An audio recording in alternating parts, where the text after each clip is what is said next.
Hello guys, welcome to mister Paul Talks YouTube channel. ఈ రోజు నుంచి మనం పైథాన్ క్లాసెస్ అనేది మన యూట్యూబ్ ఛానల్ స్టార్ట్ చేయబోతున్నాం. So keep watching my videos. So ఈరోజు మన టాపిక్ ఏంటంటే పైథాన్ ఇంట్రొడక్షన్. ఈ సెషన్లో మనము పైథాన్ ఇంట్రొడక్షన్ చూస్తున్నాము. ఈ వీడియో మీరు కంప్లీట్గా చూసారంటే మీకు ఒక పైథాన్ గురించి ఒక బ్రీఫ్ ఐడియా అయితే వస్తుంది. అసలు పైథాన్ ఎవరు డెవలప్ చేశారు, పైథాన్ ఎప్పుడు డెవలప్ చేశారు, పైథాన్ ఫీచర్స్ ఏంటి, పైథాన్ అప్లికేషన్స్ ఏంటి, ఇలాంటివన్నీ చాలా మీకు తెలుస్తాయి. So keep watching this video. So let's get started. Okay, so first of all we have to know what is Python. అసలు పైథాన్ అంటే ఏంటి చూద్దాం. So Python is a high level object oriented programming language. Python అనేది ఒక high level language and it's a object oriented programming language. మనకి చాలా programming languages ఉన్నాయి, like C++, C#, are, ఇలా చాలా ఉన్నాయి. సో వాటి లాగే పైథాన్ అనేది కూడా ఒక programming language and it's an object oriented language. So again we need to know what is an programming language. So A programming language is a formal set of instruction used to communicate with a computer to perform specific tasks. So okay, కంప్యూటర్కి మనము instructions ఇచ్చి ఒక టాస్క్ని perform చేయాలంటే మనము ఒక programming language use చేయాలి. ఎందుకంటే కంప్యూటర్స్కి మన లాంగ్వేజ్ అర్థం కాదు. అది computers can understand only binary language, that is 0 1s అనే లాంగ్వేజ్ మాత్రమే అది అర్థం చేసుకుంటుంది. మనకేమో బైనరీ లాంగ్వేజ్ అర్థం కాదు. ఒక చిన్న నెంబర్ని ఒక బైనరీ లాంగ్వేజ్లో మనం గుర్తుపెట్టుకోలేం, కానీ ఒక హ్యూజ్ ఇన్స్ట్రక్షన్స్ ఒక కంప్యూటర్కి బైనరీ లాంగ్వేజ్లో ఇవ్వాలంటే ఇట్స్ కంప్లీట్లీ ఇంపాసిబుల్ అని చెప్పాలి. So here programming language comes in to play. So programming లాంగ్వేజ్లో రెండు ఉంటాయి అన్నమాట, ఇంటర్ప్రిటర్ అండ్ కంపైలర్. ఇవి ఏం చేస్తాయంటే మనము రాసే హై లెవెల్ లాంగ్వేజెస్లో ఉన్న ఇన్స్ట్రక్షన్స్ని లో లెవెల్ లాంగ్వేజెస్కి మార్చి, అంటే బైనరీ ఫార్మాట్లకి చేంజ్ చేసి కంప్యూటర్కి ఇన్స్ట్రక్షన్స్ ఇస్తాయి అనమాట. ఓకేనా? అంటే ఇది ఒక మీడియేటర్ లాగా, లాంగ్వేజ్ ట్రాన్స్లేషన్ లాగా అనమాట. సపోజ్ ఒక ఎగ్జాంపుల్ తీసుకుంటే ఎలా అంటే, నేషనల్ పొలిటీషియన్స్ ఎప్పుడైనా మనకి సౌత్ ఇండియన్కి వచ్చి క్యాంపెయిన్ చేయాలంటే, లైక్ రాహుల్ గాంధీ వచ్చి తమిళనాడు కానీ, ఆంధ్రలో కానీ, కర్ణాటకలో కానీ, కేరళ కానీ ఇలా వెళ్తే వాళ్ళకి మన లాంగ్వేజ్ రావు, తెలుగు కానీ తమిళ్ వాళ్ళకి రావు. అప్పుడు వాళ్ళు ఏం చేస్తారు, ఒక లాంగ్వేజ్ ట్రాన్స్లేటర్ని తీసుకుని వాళ్ళు హిందీలో మాట్లాడుతుంటే ఓ పక్కన ఆయన దాన్ని ట్రాన్స్లేట్ చేస్తుంటాడు. ఒకవేళ ఆంధ్రాకి వచ్చిన్నారు అనుకోండి రాహుల్ గాంధీ హిందీలో మాట్లాడతాడు, ట్రాన్స్లేటర్ దాన్ని ట్రాన్స్లేట్ చేస్తాడు తెలుగులోకి. అప్పుడు పబ్లిక్ అర్థమవుతుంది రాహుల్ గాంధీ ఏం చెప్తున్నాడు. సేమ్ ఇక్కడ కూడా అలాగే మనము ఇన్స్ట్రక్షన్స్ ఇస్తాం. ఒక ప్రోగ్రామింగ్ లాంగ్వేజ్ యూజ్ చేసుకొని, పైథాన్ అనే ప్రోగ్రామింగ్ లాంగ్వేజ్ యూజ్ చేసుకొని మనము కంప్యూటర్కి ఇన్స్ట్రక్షన్ ఇస్తాం. ఇక్కడ ఇంటర్ప్రిటర్ ఏం చేస్తుందంటే మనం ఇచ్చిన హై లెవెల్ లాంగ్వేజెస్ని దాన్ని కంప్యూటర్కి అర్థమయ్యే లాంగ్వేజ్లకి చేంజ్ చేస్తుంది, అంటే బైనరీ లాంగ్వేజ్లకి చేంజ్ చేస్తుంది. చేంజ్ చేసి ఎగ్జిక్యూట్ చేసి కంప్యూటర్కి అర్థమవుతుంది అనమాట మనం ఏం చెప్తున్నామని. సో ఇక్కడ ఇంటర్ప్రిటర్ అనేది ఒక మీడియేటర్ లాగా వర్క్ అవుతుంది అనమాట. సో ఓకేనా, మనం ఏదైతే కోడ్ రాసామో, మనం ఏదైతే పైథాన్ కోడ్ ఒక ఐడియాలో రాసామో దాన్ని సోర్స్ కోడ్ అంటాం. సో ఇది ఎప్పుడైతే మనం రన్ చేసామో ఇంటర్ప్రిటర్ ఏం చేస్తుందంటే ఆ కోడ్ని చేంజ్ చేస్తుంది అనమాట. కంప్యూటర్కి అర్థమయ్యే లాంగ్వేజ్లో చేంజ్ చేసి లైన్ బై లైన్ చెక్ చేసి మిషన్ లాంగ్వేజ్ని చేంజ్ చేస్తుంది. మిషన్ లాంగ్వేజ్ అంటే బైనరీ లాంగ్వేజ్. ఓకేనా? నౌ పైథాన్ని ఎవరు కనిపెట్టారు, ఎవరు డెవలప్ చేశారు? So Python is created by Guido van Rossum in 1991. Then he's a Dutch programmer. Okay, ఈయన ఎవరంటే is a Dutch programmer. He developed Python in 1991. Okay, next Python is a open source. Python అనేది open source అనమాట. It can be access by any one, అంటే ఇది free అనమాట. మనం దీనికి ఏదన్నా ఒక అప్లికేషన్ వాడాలంటే మనం పే చేయాలి ఉంటుంది, కానీ పైథాన్ యూజ్ చేయాలంటే మనం ఏ అమౌంట్ పే చేయాల్సిన అవసరం లేదు. ఈజీగా పైథాన్కి అఫీషియల్గా వెబ్సైట్ ఉంది, అక్కడికి వెళ్తే మనం డౌన్లోడ్ చేసుకుని మన ల్యాప్టాప్స్లో ఈజీగా మనము యూజ్ చేసుకోవచ్చు అనమాట. Okay, and next it's an user friendly language. ఎందుకు యూజర్ ఫ్రెండ్లీ లాంగ్వేజ్ అంటారు? ఎందుకంటే పైథాన్ అనేది చాలా సింపుల్గా ఉంటుంది అనమాట. ఒక నాన్ ప్రోగ్రామర్ కూడా, ప్రోగ్రామ్ అంటే ఏది తెలియని వాడికి కూడా ఒక చిన్న బేసిక్ పైథాన్ ప్రోగ్రామ్ ఇస్తే అతనికి అర్థం చేసుకోగలరు అనమాట, ఈజీగా ఉంటుంది. అలాగే ఎవరైతే న్యూ ప్రోగ్రామ్స్ ఉన్నారో, అసలు ప్రోగ్రామ్ ఏంటో తెలియదు, మీరు ఫస్ట్ టైం ఒక పైథాన్ ప్రోగ్రామ్ నేర్చుకుంటున్నారన్నా కూడా చాలా ఈజీగా మీరు నేర్చుకోగలరు అనమాట. అందుకే దీన్ని యూజర్ ఫ్రెండ్లీ లాంగ్వేజ్ అంటారు. So okay, again dynamically typed. So okay, Python is a dynamically typed అంటే ఏంటంటే సపోజ్ మీకు ఒకటి చెప్తాను తీసుకుందాం. ఇప్పుడు సపోజ్ మీరు జావాలో అయితే ఒక వేరియబుల్లోకి వాల్యూ అసైన్ చేయాలంటే మనము దానికి ఆ ఆ వేరియబుల్ని డిఫైన్ చేయాలి. ఇప్పుడు మనం ఇచ్చే వాల్యూ ఇంట్ అయితే ఇంట్ అని, ఫ్లోట్ అయితే ఫ్లోట్ అని, ఇలా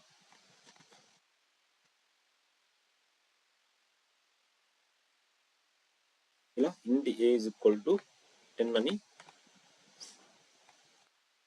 ఇలా ఇవ్వాలన్నమాట. ఇంట్ ఏ ఈజ్ ఈక్వల్ టు 10 అని ఇవ్వాలి. సో పైథాన్లో అలా కాదు, just a is equal to 10 అని ఇస్తే పైథాన్ ఇంప్లిసిట్ గా ఇంట్ అనే డేటా టైప్ ని దానికి అసైన్ చేస్తుంది. మనం ఏదైతే వాల్యూస్ ఉన్నామో ఆటోమేటిక్ గా పైథాన్ అనేది అర్థం చేసుకొని డైనమిక్ గా అది దాన్ని టైప్ చేస్తుంది అనమాట. A different so hence it is called dynamically typed. So okay, Python has become one of the most popular programming language. ఇప్పుడు పైథాన్ ఇక్కడ చూసినా కానీ ఏ సాఫ్ట్వేర్ ఇండస్ట్రీలో చూసినా కానీ పైథాన్ అంటారు. సో మీకు పైథాన్ ఒక్కటి వచ్చినా కూడా ఈజీగా మీకు జాబ్ వస్తుంది. ఎందుకంటే it's one of the most programming language which has become two famous. ఎందుకంటే దీనికి హ్యూజ్ కమ్యూనిటీ ఉందన్నమాట. చాలా కమ్యూనిటీ ఉంది. చాలా మీరు ఇంటర్నెట్లో పోయి చూస్తే చాలా ల్యాక్స్ క్రోర్స్లో ఉంటారు ఆ కమ్యూనిటీ అనేది. మీకు ఎలాంటి డౌట్స్ ఉన్నా కానీ ఈజీగా సాల్వ్ అయిపోతుంది with in few seconds, few మినిట్స్లోనే. మీకు ఏ డౌట్ వచ్చినా ఎక్కడ స్ట్రక్ అయిపోయినా కానీ ఆ కమ్యూనిటీ చాలా యూజ్ ఉంది కాబట్టి, దాని యూసేజ్ ఎక్కువ ఉంది కాబట్టి మీకు అందుకే ఇది చాలా పాపులర్. అండ్ ఇంకా దీనికి ఎందుకు పాపులర్ మెయిన్ రీజన్ అంటే దీంట్లో ఉన్న హ్యూజ్ స్టాండర్డ్ లైబ్రరీస్ అనమాట. పైథాన్లో చాలా ప్రీ డిఫైన్డ్ లైబ్రరీస్ ఉన్నాయి. సపోజ్ లైక్ చాలా లైబ్రరీస్, మాడ్యూల్స్, చాలా ప్యాకేజెస్ ఉన్నాయి which are not there in another programming language. ఎలా అంటే ఇప్పుడు సపోజ్ ఒక జావా తీసుకుంటే దాంట్లో ఫ్యాక్టరియల్ అనే ప్రోగ్రామ్ రాయాలంటే ఒక 10 లైన్స్ ఆఫ్ కోడ్ రాయాలి. అది రాయాలంటే జావాలో. కానీ వెరాజ్ ఇన్ పైథాన్ మీరు ఒక ఫ్యాక్టరియల్ ప్రోగ్రామ్ రావాలంటే ఆల్రెడీగా ఒక ప్రీ డిఫైన్ వాళ్ళు చేసి పెట్టారనమాట. ఒక మాడ్యూల్, మ్యాథ్ అనే మాడ్యూల్ తీసుకొని దాంట్లో ఫంక్షన్స్ ఉంటాయి. చాలా మ్యాథ్ అనే మాడ్యూల్లో చాలా ఫంక్షన్స్ ఉంటాయి. అలాగే ఫ్యాక్టరియల్ కనుక్కోవడానికి ఒక ఫంక్షన్ ఉంది. ఆ మ్యాథ్ అనే మాడ్యూల్ని ఇంపోర్ట్ చేసుకొని ఫ్యాక్టోరియల్ ఫంక్షన్ని జస్ట్ ఇక్కడ ఫ్యాక్టోరియల్ రాసేసి, సారీ ఇక్కడ కొంచెం కష్టంగా ఉంది రాసేకి.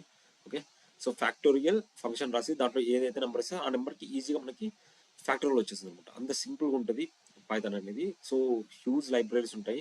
మీరు ఇమేజింగ్ ప్రాసెస్ చేయాలంటే ఇమేజింగ్ ప్రాసెస్ లైబ్రరీస్ ఉంటాయి. డేటా ప్రీ ప్రాసెసింగ్ చేయాలంటే డేటా ప్రీ ప్రాసెసింగ్ ఉంటాయి. ఇలా చాలా చాలా లైబ్రరీస్ ఉంటాయి. అందుకే ఇట్స్ బికెమ్ మోర్ పాపులర్ అనమాట. ఓకే, సో నెక్స్ట్ స్లైడ్ చూద్దాం. So this slide we will discuss about history of Python. Guido van రోసమ్కి పైథాన్ని డెవలప్ చేయాలని 1980s ఆయనకి ఐడియా వచ్చిందనమాట.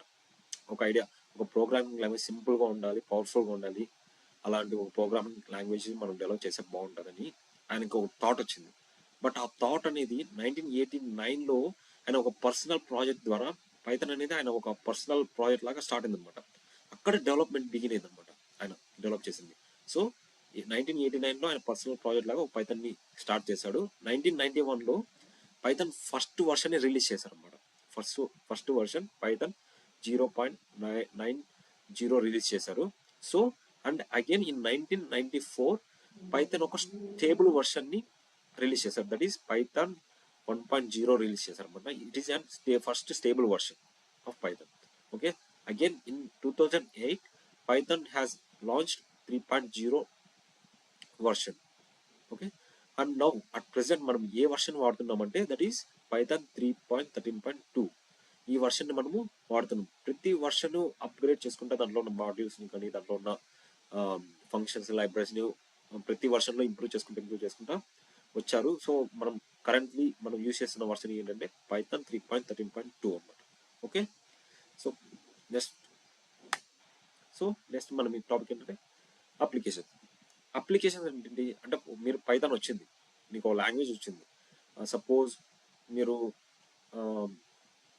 తమిళ్ నేర్చుకుంటారు, తమిళ్ లాంగ్వేజ్ నేర్చుకుంటే దాని అప్లికేషన్స్ ఏంటంటే మీరు సింగర్ కావచ్చు, లేదంటే గుడ్ ట్రాన్స్లేటర్ కావచ్చు, ఇలా చాలా ఉంటాయి ఒక లాంగ్వేజ్. అలాగే పైథాన్ నేర్చుకుంటే ఎక్కడెక్కడ ఇంప్లిమెంట్ చేయొచ్చు అంటే ఏమి దాన్ని యూజ్ చేసి ఏం చేయొచ్చు అంటే పైథాన్ అప్లికేషన్స్ ఏంటంటే వెబ్ డెవలప్మెంట్, వెబ్ డెవలప్మెంట్లో మనకి చాలా ఉన్నాయి. ఇలా బ్యాక్ అండ్ సర్వర్స్లో డీజాంగో, ఫ్లాస్క్, ఫాస్ట్ ఏపీఏ ఇవన్నీ మీకు పైథాన్ వస్తేనే ఇవన్నీ మీరు చేయగలరు అనమాట. So okay, next machine learning. Trending topics ఏంటంటే మిషన్ లెర్నింగ్, ఏఐ, ఇవన్నీ మీకు పైథాన్ వచ్చింటేనే అవి చేయగలరు అనమాట. పైథాన్ అప్లికేషన్స్ మీకు పైథాన్ పర్ఫెక్ట్గా వచ్చి దాని లైబ్రరీస్ అన్ని బాగా నేర్చుకున్నారంటే మిషన్ లెర్నింగ్ కూడా మీరు స్టార్ట్ చేయొచ్చు. అలాగే టెస్టింగ్, పైథాన్ని టెస్టింగ్లో కూడా వాడుతున్నారు. సెలీనియం టెస్టింగ్ అనేది ఒకటి ఉంది. దాన్ని యూజ్ చేసి మనకి వెబ్ అప్లికేషన్స్ని టెస్ట్ చేస్తున్నారు అనమాట. అలాగే సాఫ్ట్వేర్ డెవలప్మెంట్లో కూడా యూజ్ చేస్తారు. అండ్ మోర్ చాలా పైథాన్ చాలా యూజెస్ చాలా హ్యూజ్ ఉన్నాయి. సో పైథాన్ అనేది చాలా ఇంపార్టెంట్. ఈ ఇప్పుడున్న మార్కెట్లో పైథాన్ ప్రతి ఒక్కరికి వచ్చిన్నారు. Okay, so next why Python. Python ఎందుకు మనం నేర్చుకోవాలి? Because Python has simple syntax. పైథాన్కి చాలా సింపుల్ సింటాక్స్ ఉంది కంపేర్ టు అదర్ లాంగ్వేజెస్. ఇప్పుడు వేరే లాంగ్వేజ్ తీసుకుంటే దానికి సింటాక్స్ అనేది చాలా కష్టంగా ఉంటుంది. బట్ పైథాన్ సింటాక్స్ అనేది చాలా సింపుల్గా ఉంటుంది. ఎలా ఉంటుందంటే సిమిలర్ టు ఇంగ్లీష్ అనమాట. ఇంగ్లీష్ ఎలా అయితే ఉంటుందో మీరు పైథాన్ చూసారంటే ఈజీగా చదివేయచ్చు అనమాట. దాన్ని ఈజీగా అర్థమైపోతుంది. అదేదో ఇంగ్లీష్ చదువుతున్నట్లు ఉంటుంది అలా అనమాట. And it's easy to learn. ఒక బిగినర్కి అసలు ప్రోగ్రామ్ అంటే ఏందో తెలియదు, ప్రోగ్రామింగ్ అంటే ఏందో తెలియదు, అసలు కోడింగ్ అంటే ఏందో తెలియదు, అలాంటి వాళ్ళు కూడా పైథాన్ ఫస్ట్ టైం నేర్చుకుంటున్నారు అంటే అతను ఈజీగా నేర్చుకోవచ్చు అనమాట పైథాన్ని. అండ్ లెస్ కోడ్ అంటే ఏంటంటే సపోజ్ ఇప్పుడు సి లాంగ్వేజ్లో కానీ జావాలో కూడా మీరు ఒక ప్రోగ్రామ్ రాస్తున్నారు, లైక్ ఫ్యాక్టోరియల్ కానీ పాలండ్రోమ్ కానీ ఇలా ఆల్ఫ్లో నెంబర్ కనుక్కోవడం కానీ ఇలా ప్రోగ్రామ్ రాస్తున్నారు. వేరే సి లాంగ్వేజ్లో ఎలా అంటే 10 lines పడుతుంది. 10 lines చాలా హ్యూజ్ ఉంటుంది అనమాట కోడ్. అదే మీరు పైథాన్లో అయితే ఒక 2-3 lines ఆఫ్ కోడ్లో దాన్ని కంప్లీట్ చేయొచ్చు అనమాట ఆ ప్రోగ్రామ్ని. సో అంత సింపుల్గా ఉంటుంది అనమాట. సో లెస్ కోడ్లో మోర్ వర్క్ అనేది అయిపోతుంది. సో అండ్ స్టాండర్డ్ లైబ్రరీస్, ఇందాక మనం డిస్కస్ చేసాం కదా, పైథాన్ హ్యాస్ హ్యూజ్ లైబ్రరీస్. కొన్ని థౌజండ్స్లో లైబ్రరీస్ ఉన్నాయి. ఓకే, ఆ లైబ్రరీస్ యూజ్ చేసుకుని మనము చాలా చాలా imaging processing, data pre processing, like machine learning ఇలాంటివి చాలా చేయొచ్చు అనమాట. ఓకే, డేటాని క్రియేట్ చేయడం కానీ డేటాని క్లీన్ చేయడం, ఓకే, డేటాలో నల్ వాల్యూస్ ఉన్నాక తీసేయడం వల్ల ఇలా డేటా అనలిటిక్స్ సైడ్ వస్తుంది ఇదంతా. సో ఇలా చాలా ఆ లైబ్రరీస్ యూజ్ చేసుకుని పైన లైబ్రరీస్ యూజ్ చేసుకుని మనం చాలా యూజెస్ చాలా ఉన్నాయి. అలాగే వర్సిటాలిటీ. సో పైథాన్ మీరు నేర్చుకున్నారంటే దాని అడ్వాంటేజ్, దాని ఏమంటే ప్లాట్ఫామ్, దాని ఛాన్సెస్ అనేది చాలా ఉన్నాయి అనమాట. మీరు పైథాన్ ఇప్పుడు మీకు సి వచ్చు కానీ మీకు సి నేర్చుకొని నీకు జాబ్ వస్తుంది అంటే మనకు షూరిటీ లేదనమాట. జాబ్ వస్తుందో లేదో చెప్పలేము. కానీ మీకు పైథాన్ వచ్చు అంటే ఖచ్చితంగా జాబ్ ఆపర్చునిటీస్ చాలా ఉంటుంది అనమాట. ఎందుకంటే దానికి Python is versatile programming language. అది చాలా చాలా ప్రాజెక్ట్స్లో ఎక్కడ చూసినా పైథాన్ కంపల్సరీ. వెబ్ డెవలప్మెంట్ కూడా, గేమింగ్లో కూడా, సైబర్ సెక్యూరిటీ కానీ, మిషన్ లెర్నింగ్, ఆర్టిఫిషియల్ ఇంటెలిజెన్స్ ఇలా చాలా డొమైన్స్, చాలా వైడ్ స్పెక్ట్రమ్ అనేది పైథాన్ ఉంది. So it's a very versatile programming language. Okay, so అంతే అండి. This is all about Python introduction. So మీకు ఇప్పటికి ఈ వీడియో మొత్తం విన్నారు కాబట్టి మీకు ఒక క్లియర్ పాయింట్ వచ్చింది అనుకుంటున్నాను పైథాన్ అంటే ఏంటి ఏమని. సో మనం నెక్స్ట్ టాపిక్ ఏంటంటే IDS, integrated development environment and Python installation. ఈ 2 టాపిక్స్ని మనం వచ్చే వీడియోలో మనం చూడబోతున్నాం. ఐడియా అంటే ఏంటి, ఐడియా ఎందుకు అవసరం, అలాగే పైథాన్ ఇన్స్టాలేషన్. మనం పైథాన్ ఒక ఐడియా ఇన్స్టాల్ చేసి మనము ఒక సింపుల్ పైథాన్ ప్రోగ్రామ్ రాసి మనం చూస్తాం. Okay, thank you so much for watching my videos. Do share this video with your friends and thank you.